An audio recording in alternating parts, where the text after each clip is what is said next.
story you are about to hear is true. Only the names have been changed to protect the innocent. Fatima Cigarettes, best of all long cigarettes, brings you Dragnet.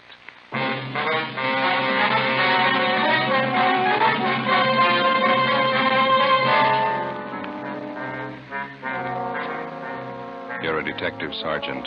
You're assigned to robbery detail. A small bakery shop in your city is held up. A man and his daughter are shot down without reason. Your job, get him. If you want a long cigarette, smoke the best of all long cigarettes. Smoke extra mild Fatima. Yes, Fatima is the king-size cigarette which contains the finest Turkish and domestic tobaccos superbly blended to make it extra mild, to give Fatima a much different, much better flavor and aroma than any other long cigarette. That's why Fatima has more than doubled its smokers coast to coast. Enjoy extra mild Fatima yourself. Best of all, long cigarettes. It's wise to smoke extra mild Fatima. It's wise to smoke extra mild Fatima.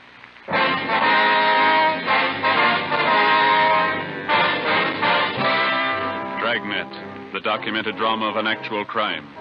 For the next 30 minutes, in cooperation with the Los Angeles Police Department, you will travel step by step on the side of the law through an actual case from official police files. From beginning to end, from crime to punishment, Dragnet is the story of your police force in action. It was Tuesday, November 3rd. It was chilly in Los Angeles. We were working the night watch out of robbery detail. My partner's Ben Romero. The boss is Captain Ed Walker. My name's Friday. It was 5 minutes to midnight when we got to 318 Silver Avenue, Stendel's bakery shop. Yeah? Romero and Friday, Central Robbery. Hi, I'm Jacobs, Unit 16R.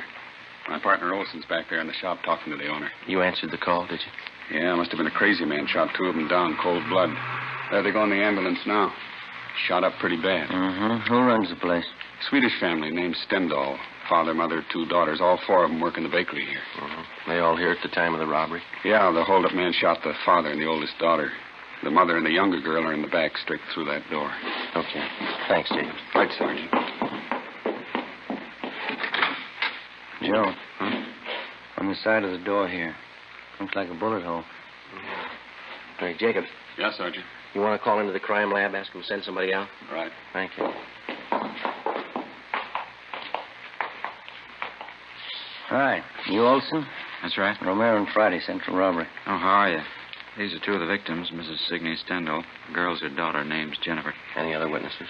Not so far. Neighborhood around here is pretty deserted this time of night. Hold-up man made a fast getaway. The two people who were shot, what kind of shape are they in? The father, Mr. Stendal, he's got a bullet wound in the right shoulder. Older daughter's a lot worse. Her name's June, 19 years old, shot 4 or 5 times through the stomach. Mm-hmm. You want to stand by? Right, yeah. Okay.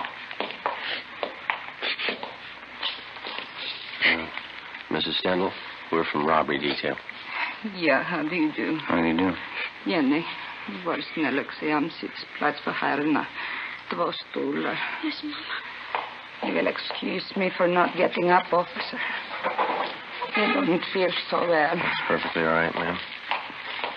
Chair for you, officer. Well, thank you. I'll get it. Thank you very much. You and your daughter here were in the front of the bakery shop at the time of the robbery. Is that right, Miss Stendal? No. Jenny was back here with her father. That's Lars, my husband. Uni and I were in the shop in front. Oh, who were you with, ma'am? Uni and I. June? Mama means June, my older sister. She calls her June. Yeah, June. Oh, well. You mind telling us what happened? Well, June and I were scrubbing the floor of the shop. Every Tuesday night we scrubbed the floor of the shop. Then this man came in and pointed a gun. He wanted our money. About what time did he come in? 11:15, 11:20. I don't remember for certain. He wanted our money and I gave it to him. How much was that, ma'am? Jenny, du vet. Hur mycket pengar var det förresten? $24. Yeah, $24. Just the paper money. He took it and put it in his pocket. June, my daughter, she started to cry. The man hit her. She cried some more. Then Lars and Jenny came running from the back. Yes, ma'am. The man pointed the gun. He made Lars and me and Jenny stand against that wall. But not June. He took hold of her. Jenny, hur ser du det? Den vägen din mannen. Han bara... June... It was getting fresh with her, Mom. The man tried to get fresh with June officers. June hit him. He tried to drag her out the door with... Yeah, Jenny hit him. Hit him good. And he went like that, threw her against the counter and pushed June down. Crazy man. Crazy look. He kicked her. Mm-hmm. Then Lars, my husband, he ran at the man. He heard the gun loud. And Lars fell down. And I screamed. Yeah. Jenny screamed. He turned and he saw the man standing over you. He pointed the gun down at her. Yes, ma'am. The crazy look on him. He kept shooting her 4, maybe 5 times. Jenny screamed. She kept screaming. The man ran out the door. It's all right now, Miss Kendall. Had either one of you ever seen this man before? No. No, neither did I. Would you know him if you saw him again? Yeah, I think so. I would, officer. I got a good look at him. He was wearing a blue cap like a baseball player wears. Mm-hmm. How'd he get away? Was he on foot or did he have a car? Nobody followed him, but after he left, I heard a car start up down the block, and then it drove away. Do you have anything else to add, Mrs. Stenley? I hope you catch the man. He's bad. Please catch him. Yes, ma'am. We're going to try. Jenny, var snäll och ge mig nickels ifrån kassan. Yes, Mom.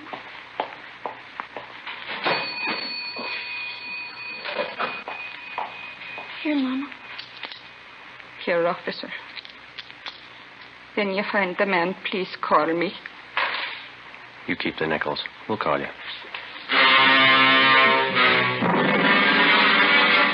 Before we left the scene of the robbery and shooting, Mrs. Stendhal and her daughter gave us their description of the hold-up man, together with the clothing he wore. The suspect had no outstanding physical characteristics that they'd noticed. The only thing unusual about his clothing was that he wore what appeared to be a baseball cap at the time of the hold-up. She described the cap as light blue with a visor. Together with Officers Bechtel and Lopez from Central Robbery, we canvassed the immediate neighborhood for other possible witnesses. We found none.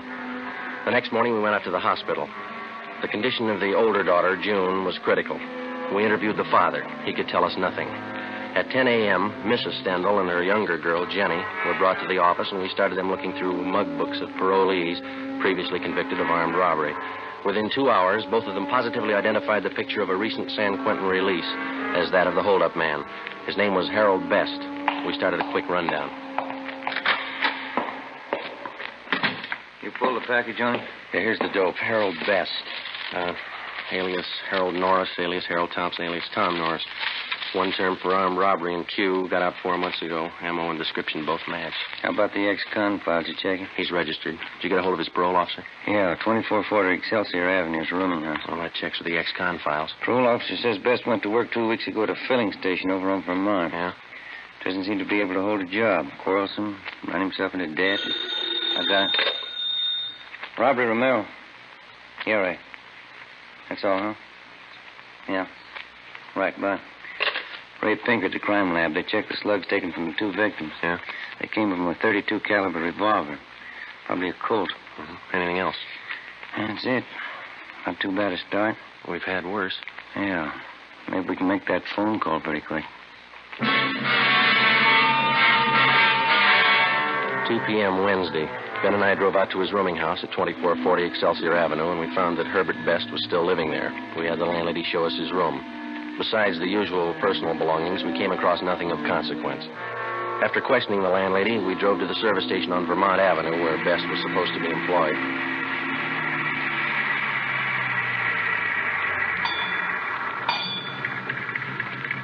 I don't see anyone around. Oh, hey, there's a fellow over there greasing your car in the rack. Oh, yeah.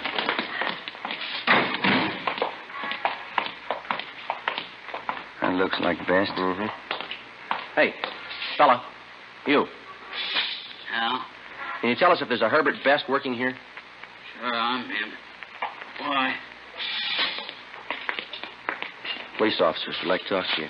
Yeah? What's the matter? Routine investigation. Got a few questions for you. Supposed to have this car greased up a 3:45. What am I supposed to do, please? You or the boss? I'll find him, Joe. You got any heat on you? No. What's it all about? How long is this going to be? A couple of minutes. Won't take more than a grease job. Put this thing in shape. Well, we'll wait for you. How'd you find me? That nosy landlady of mine? No, routine channel.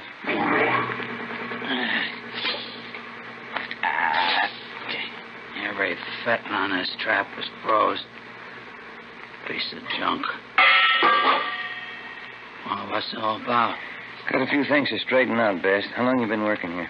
You didn't drive out here for that. That's not your game. What's the pitch? Routine investigation. We'd like to know where you've been spending your nights. For instance? Sunday night? Where were you? Well, I don't know. I went to a show. Yeah, I saw a Mickey Rooney picture. Where? Downtown. I had a beer after the show. Come home. How about Monday night? Well, I went home after work. I was pooped. Went to bed early. Can you prove it? Landlady saw me come in, always snooping around. She ought to know if I was there or not. How about last night, Tuesday?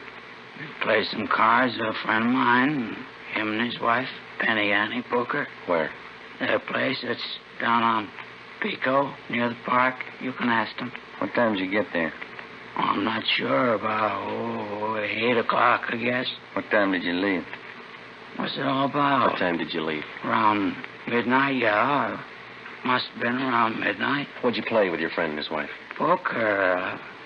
I lost as usual. Took a streetcar home, went to bed. I'm sure you didn't leave earlier. Of course I'm sure. It was around midnight, I remember. How do you remember? I looked at my watch. Good enough for you? What time did you get home? Well, it takes about a half hour on a trolley. Must have been about 12:30. Did your landlady see you come in? I don't know if she saw me or not. Always snooping around. Probably did. You're not sure? No, of course I'm not sure. She looks for me. I don't look for her. You own a gun, Best? You know better than that, copper. Ex-cons can't have a gun. Your friend and his wife. Now, they're going to back you up if you were playing cards with them till midnight? Why not? I was. Say, there's a boss looking for me. I better let him know I'm here. Just a minute, Best. Yeah? What's that you got in your back pocket there? Huh? In your back pocket, the right one there. Oh, this? Yeah. Baseball cap. Why? 4 p.m. Ben and I checked the suspect's locker at the service station and then drove him back to the office to the interrogation room. We continued questioning him.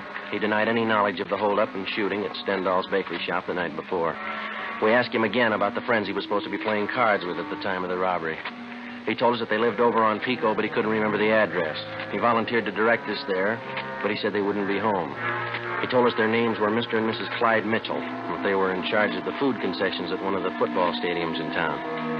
Best was held for suspicion of robbery. That night, we drove out and interviewed the landlady at his boarding house. She knew nothing of Best's whereabouts the previous night. She didn't know what time he left or what time he returned. Ben and I went over his room again. There was no sign of a gun.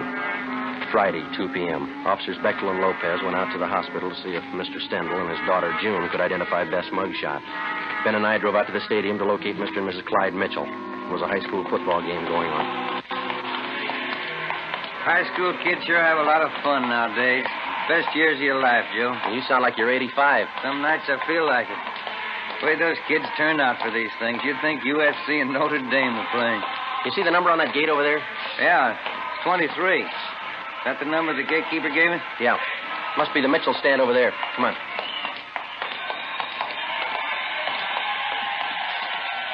Oh, miss, can you tell us where to find Mr. and Ms. Mitchell? Yeah, around back to the stand here. Knock on the door. Thank you.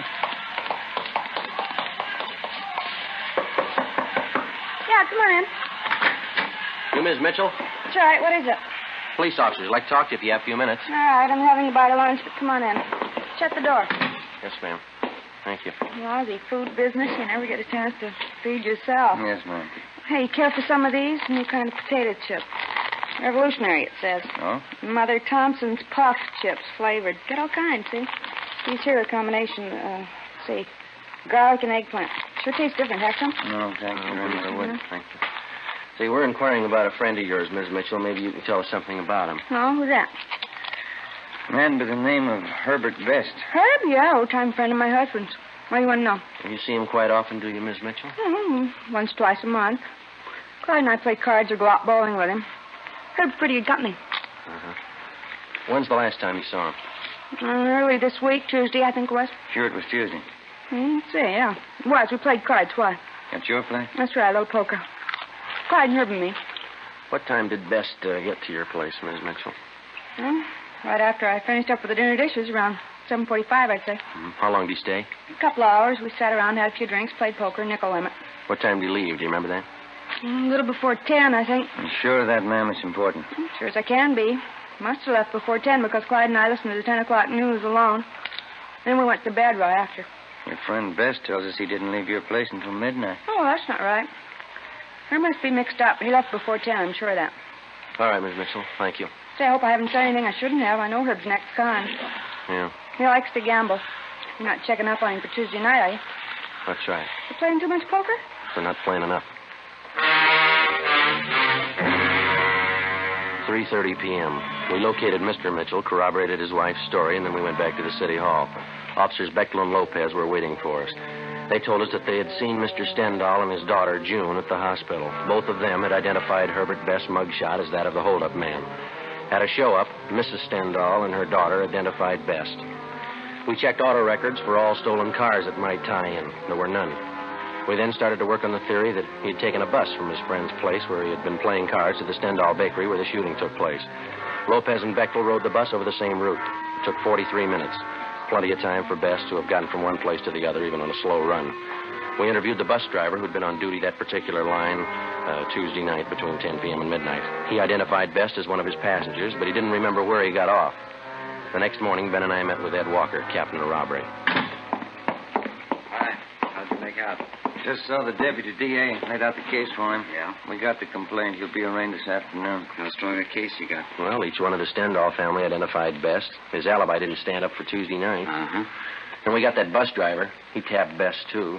And that blue baseball cap. All we need now is the holdup gun. I hate to spoil it for you. Hmm? This letter just came through in the mail. Have a look. Thanks. What do you think? I read in the paper this morning about Herbert Best. You got the wrong guy. I'm the one who held up that bakery. Every detail about that robbery's written down in that letter. The information wasn't in the newspaper story. Nobody else but the holdup man would know all those details. Yeah, wait a minute. Listen to this. Yeah? If you don't believe I'm the right man, I'll shoot up a couple of more jerks. Next time, I'll kill him. It's no crank letter. No, it isn't. You got the wrong man.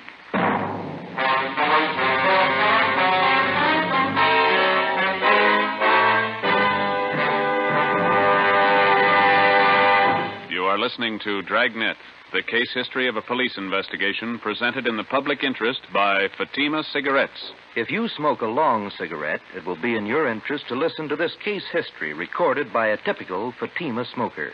Hi there. My name is Bab Beckwith. Bab. That's short for Bethany Ann Beckwith. I live in New York City, and I'm a fashion stylist. The other day, at a showing of the new fall styles, I ran out of cigarettes. A friend of mine, a designer, introduced me to the new long Fatima. I really wish someone had told me about them sooner. Fatimas are a lot milder than the cigarettes I've been smoking, and they have a delightful flavor, too. I'm very glad to recommend them to you, because I know from experience it's wise to smoke extra mild Fatimas. And more smokers every day are finding that out. Actual figures show extra mild Fatima has more than doubled its smokers coast to coast. So enjoy extra mild Fatima yourself. The king-size cigarette, which contains the finest Turkish and domestic tobaccos, superbly blended to make it extra mild. You will prefer Fatima's much different, much better flavor and aroma. You will agree. It's wise to smoke extra mild Fatima. It's wise to smoke extra mild Fatima. The best of all long cigarettes.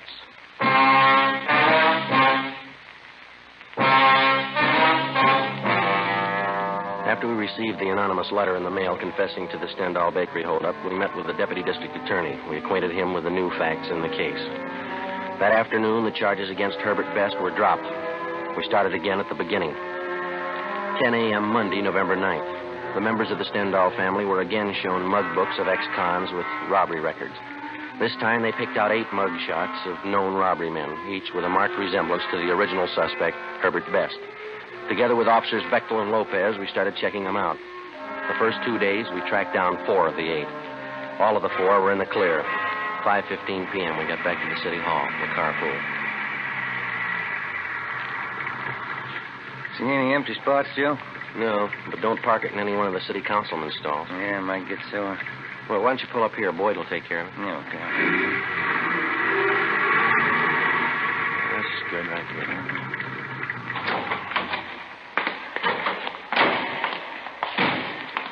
Doggone it, I knew there's something I forgot to do. What's that? Oh, they had an underwear sale today. That place down in South Fake, shorts, T-shirts. Mm-hmm. Wife told me to be sure and get down there. Well, there'll be another one. That place has sales all the time, don't they? Only twice a year on underwear. Stuff I've got's not going to last till next time. Friday? Ben? Wait a minute. Gene Beck? Yeah. Hi, Beck. Hi. What up? Yeah. How'd you make out?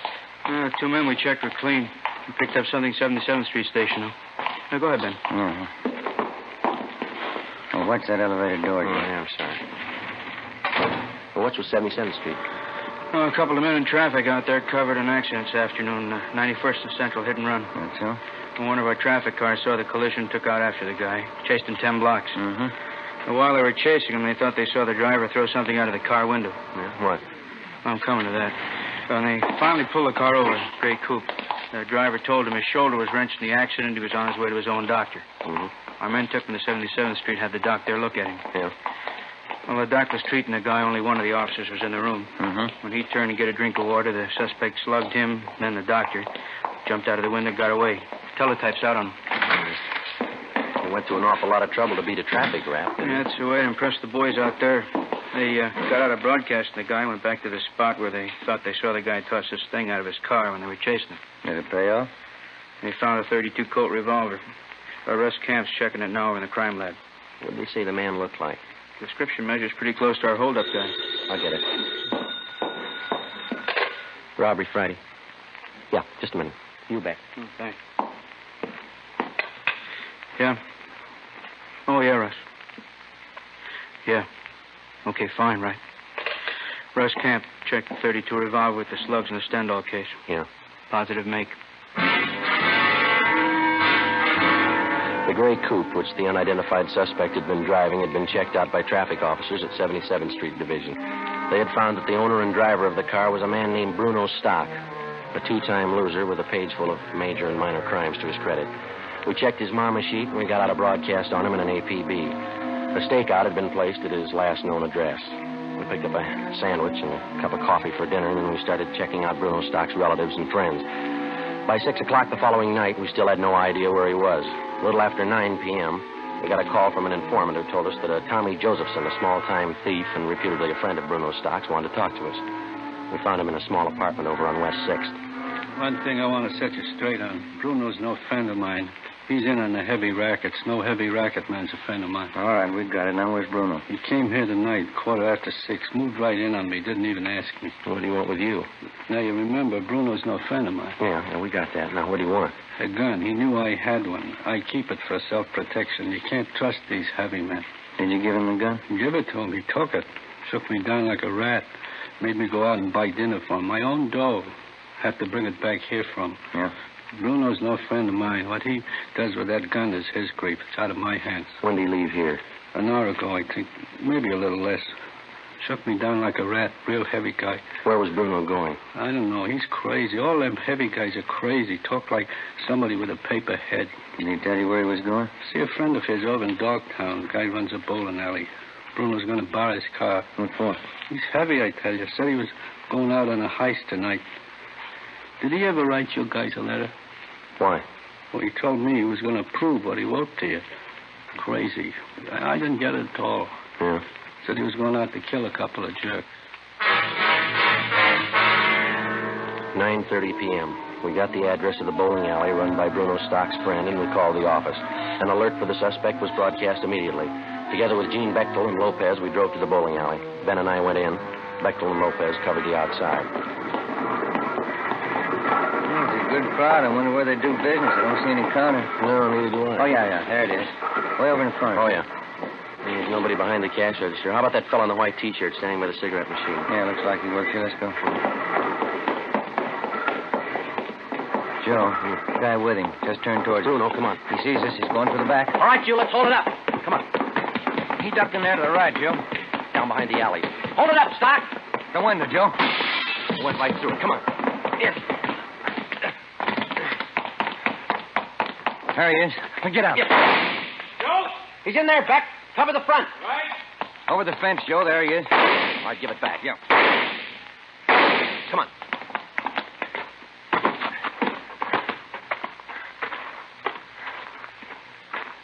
You see? No. Got to be in the yard someplace. Yeah. Where'd it come from? I can't see. Keep down. Back stairs of that house. There he is. Give it up, Stock. All right, mister. You tag him. Come on.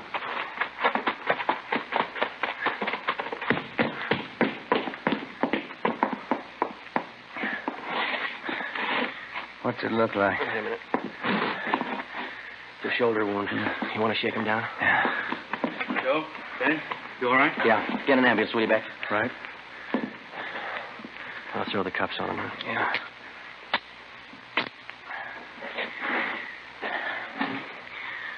Well, that's it, Joe. Yeah. Where you going? I got a phone call to make.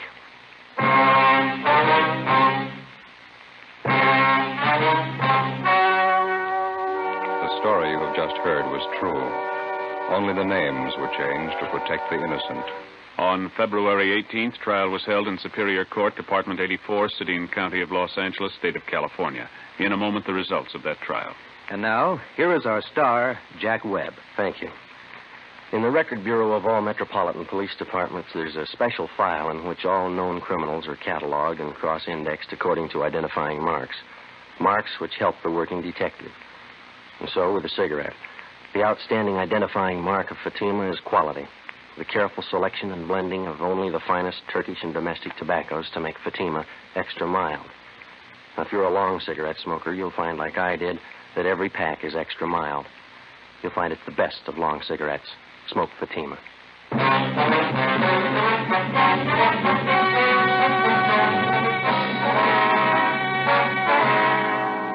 Bruno Alfred Stock was tried and convicted of first-degree robbery and assault with intent to commit murder, 2 counts. Because of his prior convictions, he was adjudged an habitual criminal and sentenced to a life imprisonment. He is now serving his term in the state penitentiary. You have just heard Dragnet, a series of authentic cases from official files. Technical advice for Dragnet comes from the Office of Chief of Police W.H. Parker, Los Angeles Police Department. Fatima Cigarettes, the best of all long cigarettes, has brought you Dragnet from Los Angeles. Coming up, Duffy's Tavern. Next Tuesday, it's Fibber McGee on NBC.